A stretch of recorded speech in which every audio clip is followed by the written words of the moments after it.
Առաջին անգամ մենք ունենք կամրջային կառուցվածքների անձնագիր։ Անձնագիրը իր մեջ պարունակում է յուրաքանչյուր օբյեկտի բնութագիրը ոչ միայն, այլև մանրակրկիտ վերլուծություն, առկա վիճակի եւ հետագա անելիքների վերաբերյալ։ Միջինը յուրաքանչյուր օբյեկտ բնութագրվում է 30-ից 40 ցուցանիշով, շատ մանրամասն,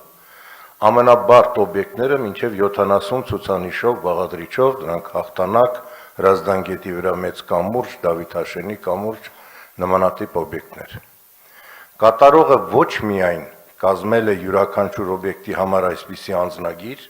որը մնայուն գործ է, 7 օրինակ մեր պատվերի համաձայն թղթային տարբերակով է ներկայացրել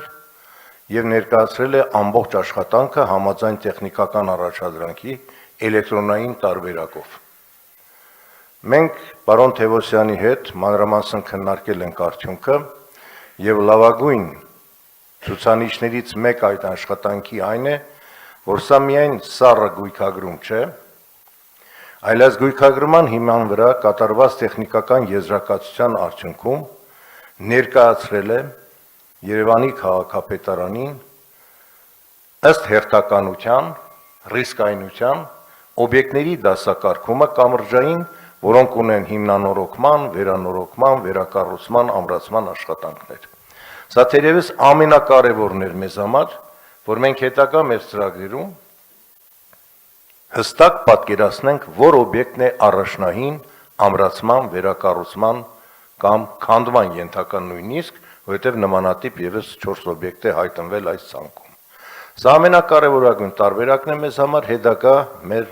ռազմավարական տարեկան աշխատանքային ծրագրերը կազմելու համար։ Պարոն քաղաքապետ, քանի որ մենք խնդրել էինք ձեր հաստատած տեխնիկական առաջադրանքի հիման վրա ներկայացնել էլեկտրոնային տարբերակը, որպեսզի այն չմնա քարացած ինֆորմացիա մեր վարչություններում, այլ լինի մշտապես թարմացվող, դինամիկ, օգտագործվող նյութ, տեղեկատվական տեխնոլոգիաների տնօրեն պարոն Մանուկյանի հետ իր աշխատավայրում նայել ենք ամբողջ հնարավորությունները եւ կատարողի հետ նախորդ ուրբաթ մեզ մոտ եղել է խորհրդակցություն, ինչպես սա տեղադրել մեր թվային Երևան հարթակում։ Ըստ էության պարոն Մանուկյանի երաշխավորությամբ եւ հավաստմամբ հնարավոր է այս ամբողջ ինֆորմացիան տեղադրել տեղատվական հարթակ մեջ եւ դարձնել մշտական օգտագործելի, կիրառելի։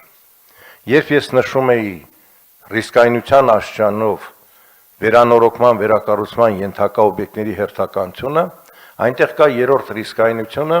որը ամենահեռուն է եւ այժմ դրա վերաբերյալ անհանգստություն չկա, թարմացված առաջին օբյեկտը, որը ամբողջական արդեն նոր այս ծրագրով թարմացված Կարմիր կամուրջն է, իր նոր բնութագրիչներով արդեն նոր կապիտալ վերականգնված աշխատանքների ցուցանիշներով։ Պարոն քաղաքապետ, սա պայմանավորվել ենք կարճ ժամկետում, որ պարոն Մանուկյան այն տեղադրի հարթակ եւ արդյունքը առաջիկայում պրեզենտացիոն ներկայացվի այստեղ։ Բավականին հաջողված աշխատանք է եղել, պարոն քաղաքապետ, պիտի խոստովանենք, որ սա առաջին անգամ է, որ Երևանի քաղաքապետարանը տիրապետում է մայրաքաղաքի վարչական տարածքում տեղակայված կամրջային օբյեկտների ամբողջ տնտեսությանը եւ անելիքներին։ Սա կարող եմ վստահաբար ասել, որ հանրապետությունում, մեր Հայաստանի Հանրապետությունում առաջի փորձն է իր արդյունքներով։ Սա ասում եմ ամենայն պատասխանատվությամբ, որտեղ նախկինում արված բոլոր փորձերը եղել են լոկալ։ Համալիր առումով սա առաջի փորձն է իր արդյունքներով եւ մենք ունենում ենք մի ոլորտ ամբողջովին արդեն հստակ պատկերով մեր առջև։ Ես պիտի խնդրեմ, որ հետագայում ունենք եւս առաջարկներ այլ ենթակառուցվածքների վերաբերյալ, պարոն քաղաքապետ, ձեզ կներկայացնեմ առանձին, որտեղ եւս ունենք հնարավորություն նման արդյունք ունենալու եւ թվային հարթակ տեղադրելու համար։ Այս ամենի արդյունքներ իհարկե շին բարեկարգում վարչությամբ պարոն Թևոսյանի գլխավորությամբ շատ գրագետ եւ կասեմ երևի ամենահաջողված տեխնիկական առաջադրանքներից մեկն էր, որի հիման վրա ստացվեց այսպիսի արդյունք։ Այսքանը շնորհակալություն։ Եվ իհարկե կապալառուն շատ որակով աշխատանքեր են։